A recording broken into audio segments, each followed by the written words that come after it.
Nagpatumana og cease and desist order ang Zamboanga City Licensing Office sa 18 ka gasoline station sa syudad nga nasayrang naga-operate bisan walay business permit. Ano ang report ni Krisa Dapitan?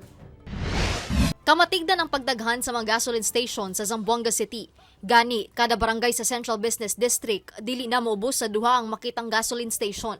Apan dihang nagpahigayon ng inspeksyon ang City Licensing Division Office sugod Mayo 28 ning tuiga, na diskubrihan nila nga dunay gasoline stations nga nag-ooperate nga walay business permit.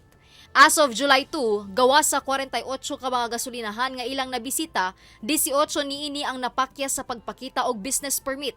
Alam naman natin na it is a flammable yung product nila, no, and high risk yan to the public, no. So dapat lahat ng mga regulations na-meet na nila. Unfortunately, itong mga businesses na ito naka-construct na, nag-operate na, so upon inspection it's already operating without business permit. Tungod ni ana, gihatagan og tulo ka notice to comply ang mga gas stations apan kung mapakyas gihapon sa pag-comply, pwedeng mapasirad-an ang ilang negosyo.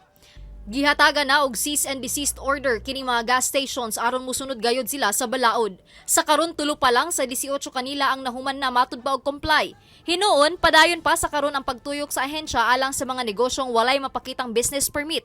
Sumala sa buhatan, adunay penalty alang sa late registration kung diin anaa sa 25% ang penalty per quarter o 2% kada bulan. Only for payment of taxes but also for regulation of businesses to ensure public safety, health, and order. Secure their business permits immediately. Ako si Krisa Dapitan para sa One Mindanao.